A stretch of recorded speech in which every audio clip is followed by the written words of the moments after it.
is July 28th, and welcome into Daily Cards Live here on Claves Online. I am Matthew Rocchio. That is Bob Ramsey, and we're here to bring you a little Cardinals talk on Claves Online like we do every day. Joe Roderick out traveling today on his way, I believe, to D.C.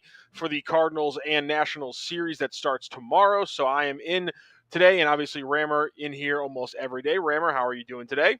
Rocc, it's great to talk to you, my friend. Great to talk to you as well. And obviously, no game to preview tonight, no lineup to talk about. We do have a game from last night to talk about a little bit. Obviously, the Cardinals bouncing back from a bad game one in Canada to win game two, 6-1. Albert Pujols hits 686. Adam Wainwright absolutely shoves. 7 innings pitched, no walks, 8 strikeouts. Just a gem of a game from Waino. And that was something you really wanted to see considering how rough he looked coming out to start the second half. Yeah, all of the above. It's funny when both Arenado and Goldschmidt were declared ineligible due to traveling across international borders, the Canada COVID rules, which I think are very similar to the U.S. Anyway, they couldn't play, and everybody, me too, everybody, because you take your two best guys out of the lineup. The Blue Jays are red hot. You go, oh, my God. And everything you feared happened in game one. Everything. It was awful. But then it's baseball, and these are pros. And you have a stud like Adam Wainwright. You got Pujols in the lineup who knows a little bit about how to play the game. You got Brendan Donovan doing an Arenado impression over at third base, made at least 3 stellar plays over there. It was an all-round terrific victory with the bullpen stepping up as well. So, that's just kind of how baseball goes sometimes. And you slowed down the hottest team in baseball offensively over the last 8 or 10 days.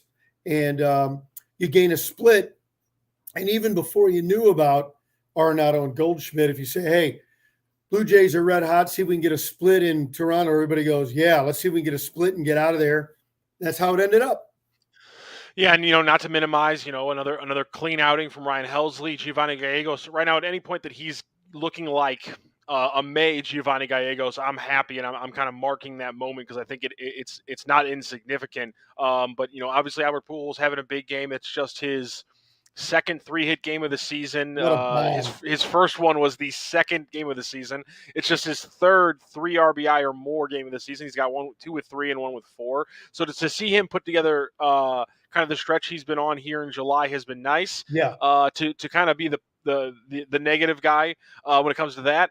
Even if Albert Pujols were to carry over his batting average and home run rate from July, he would still, best case scenario, if he plays a lot, would come up about 5 or 6 home runs short of 700, which is just, it's a bummer. But nonetheless, I couldn't help but dive into the numbers earlier today with the recent uptick and try to see, is there any possibility we could see 14 before the end of the season? And as much as I want to see it, as much as he's given me some positivity, I just don't think the numbers work out, Rammer.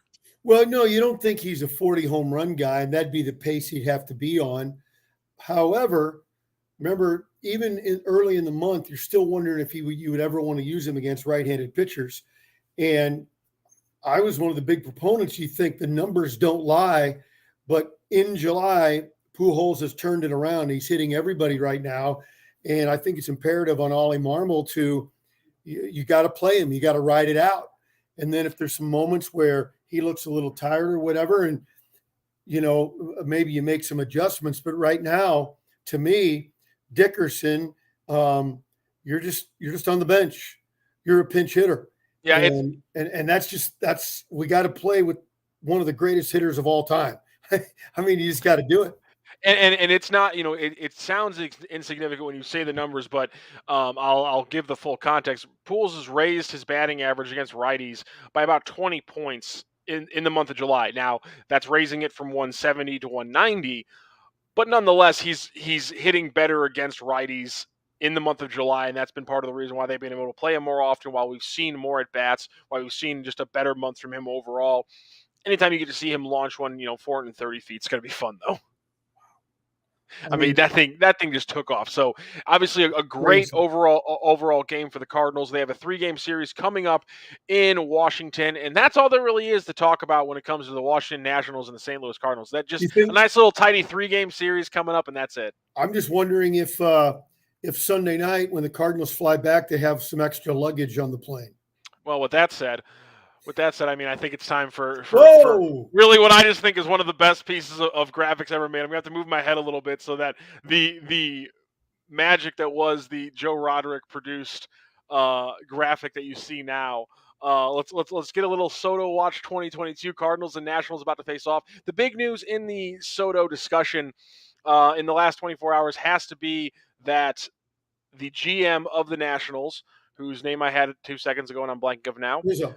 Mike Rizzo, thank you very much, was on the 106.7 The Fan in Washington D.C. and Today? he What day was that? this Today? was this was this was on Wednesday. Wednesday. Okay. On Yes. Wednesday, and he made comments pretty much saying, "I'm not tacking on a bad Right. contract to take away Juan Soto's value." Or, in fairness to him, he said, "or Josh Bell's value for that matter." So, I mean, Yeah. the Patrick Corbin as part of the whole thing. Let me get rid of that because I don't want to move anymore. The Patrick Corbin as part of the whole thing, part of the discussion. I think we just need to move the discussion on. I'm not saying just completely throw it out. There's a lot of people who want to be negative about the Soto discussion. I don't think they should be. But I think the Corbin aspect of it, we kind of need to take Rizzo at his word to a point. I mean, my first thought when I heard this was, yeah, okay, you say that now, but what's your opinion of that going to be at 11:59 on Monday? So that's I'm kind of jumping between those two camps, but that's the big update right now. I saw some. I think it was Buster Olney who kind of moved the Padres ahead of the Cardinals and kind of Yeah. like his mindset of who's the most likely to get him right now, or who's most likely in what he's hearing to get him. The bottom line is the Cardinals stable in the minors has not changed since this conversation has started. Their need for pitching hasn't either. And I think both of those things weight this conversation in equal measures. It would be off the charts exciting to make a deal. The last one I saw proposed, and let's face it, all of us in the media, national or local, nobody's talking to Rizzo and he's giving you hard information. And the Cardinals, the Mets, the Padres, whomever, they're not telling you what's going back and forth. Mm-hmm. But the latest media idea was that I saw Carlson, Walker, Wynn, Burleson, and one of the pitchers. Hector Gomez. Hector Gomez put Hector that out on Gomez. Twitter. Hector I Gomez put don't. that out on Twitter. I think Hector's wrong. I don't think the Cardinals would contemplate that. Really? Here's why. Who's I going don't. to? Is it the win? Is it win? How are you going to win a championship without a center fielder? I got one. He's just hurt right now. What? So you can't win. He can't play. Yeah, he's coming. I think he's supposed to be back here. If Carlson, I'm sorry, if Bader was healthy, I'd put Carlson in the deal, but he's not, and he's not going to be for the foreseeable future, especially with his number one weapon, his legs. Yeah. I just don't. You could trade, but then who's going to play center field? And I don't think you can win a championship without a center fielder.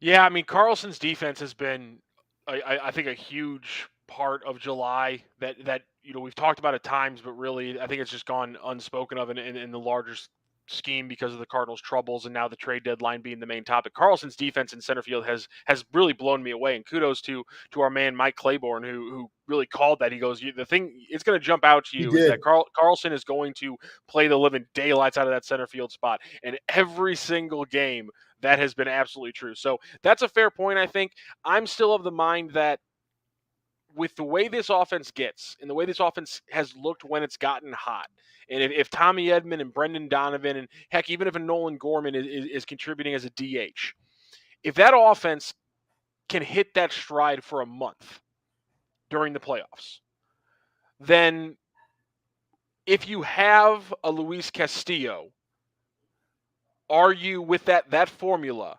Can this team win a World Series? And I think Well, the answer to that question is yes. yeah, If this offense gets hot for a month and you get a Luis Castillo and Miles Michaelis keeps going the way he is, and Adam Wainwright can last through the postseason, you can win a World Series with the way this bullpen has been pitching as well. yes, I agree. And so And so I that's probably the answer, isn't it? I really think that's the answer is to get a Luis Castillo. And do you have to pay a little bit more of a premium to get him because he's a Cincinnati Red? Maybe it's Montas. Maybe that's the move. Pablo Lopez, I think, for Miami is still very alive. It's listen, it's not as sexy, and but hell, before the Soto stuff all broke, all of us would have been over the moon talking about Luis Castillo. In fact, we weren't talking about Luis Castillo because people didn't want to pay the premium and didn't think the Reds would talk to the Cardinals.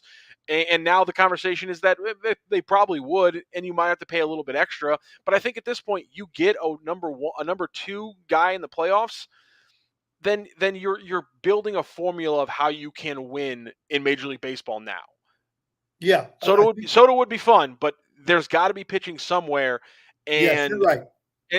and I guess that brings me to my second kind of trade question, which is, let's go down. If let's say Soto doesn't happen, let's say not even a Castillo can happen. If it's a move for a combination of like a Matt Moore from Texas and then maybe Pablo Lopez from the Marlins. If it's a move to completely shore up the fact that you now have a better starter and you have another reliever to complement the fact that you don't have five good starters, is that enough of a pitching boost for I them to want be a competitor? I want two starters. I'm going to go to the Marlins and I'm going to go to Arizona and get Bumgarner. I think Give that me makes those sense. two, and then I can make my bullpen will be good. Yeah, I think so. And that's I mean, yeah, if you can fix the rotation, I have no qualms about this being a bullpen that you can lean on in the playoffs. Yeah, I do. again, as I said earlier on in the show, I'm still a little bit worried about what the long term look of Giovanni Gallegos is going to be, especially in high pressure moments. But beyond that, I'm pretty confident in what they have in this bullpen right now. So if you can just shore up the bullpen by getting two more starters, I love that all day. And as much as I want Juan Soto, and again, he is Juan Ted, um, I just think that in the taking everything into consideration, especially the perceived predilections or the past history, or the precedent set by the Cardinals organization in the past, I think two starters, probably both of them in that mid-range, makes a lot more sense than even just a Luis Castillo kind of swing of the bat. And that's Now, kind of what I'm expecting in this moment. But I'll say this right now, I'm with you. A Lopez as one of two pieces is pretty much my floor at this point. If they go below that, I'm disappointed, and I'm wondering why any of the 2022 is our year at the end of last year was ever even uttered by a single person. yeah, the other thing about Montas, if Cardinals get Montas, I'm happy. That's good. That's a Yeah. good thing. But I don't. He's not a one or a two, in my opinion. He's had one full year as a starter in the big leagues. I think this is his seventh season. I think he's had 1 year with 30 plus starts. One. In the very next year, after he had the 1 year of 30 plus starts, his shoulder goes. I don't think now, are those things completely separate? If the A's tell me they are, okay. But I can't, in my mind, I can't separate those two things. Here's something I know the Cardinals would hate. Just looking at Montas, and I've seen this before, and it always shocks me. He went because of the COVID shortened season. He pitches 53 innings in 2020. He then pitches 187 the next year, and then he has the shoulder problems and the injury this year, and he's already up to 104 innings this year through 19 starts. So I mean, Cardinals hate those kind of jumps. I know that they don't like it when they're in their own pitchers have I to don't take those either. kind of jumps. And I know everything from 2020 to 2021 is going to be goofy, but the fact that that jump for him happened, 130 innings pitched, and he gets injured. And I know a lot of people are saying Montas is fine, he's 100%. But I think you're right when you look at his past and you look at the current injury history from this year. That's a tier below a Luis Castillo. And again, I think, Yeah. listen, if it takes Alec Burleson, a couple of the pitchers, I don't see why Done. Yeah, that's easy. Now, even at this point, Gorman and Graceffo for Castillo, I'd I do bite it. I bite that bullet. Yeah, Gorman's gonna play against you every day, 18 times a year. I don't care. Graceffo probably becomes a starter. He might shove against you a couple times, but at this point, with this roster, it's put up or shut up. But again, if they don't do it, I'm going to have a lot of questions about why free agency, or I'm not going to have a lot of questions. I'm actually going to have a lot of answers about why free agency going into 2022 was such a dead period. But I'm going to have a lot of questions as to why everything coming out of October 2021 was, well, this is all because 2022 is supposed to be the year, and then it Right. clearly wasn't, and no one clearly thought that from the day that the lockout ended and free agency opened. That process clearly didn't continue throughout the lockout. Again, they can stymie that and make me eat some crow very happily by doing something between now and August 2nd. I just wonder what that move's going to be. Yeah. If you get Castillo, I'm very happy. Then the other key for on the field this weekend is Dakota Hudson. I believe he's going Saturday, if I recall. And if he can give me, 10 or 12 more starts and be, competitive, that helps. Because if I got those three plus at least a stud or two good starters, then I think this team can make their run.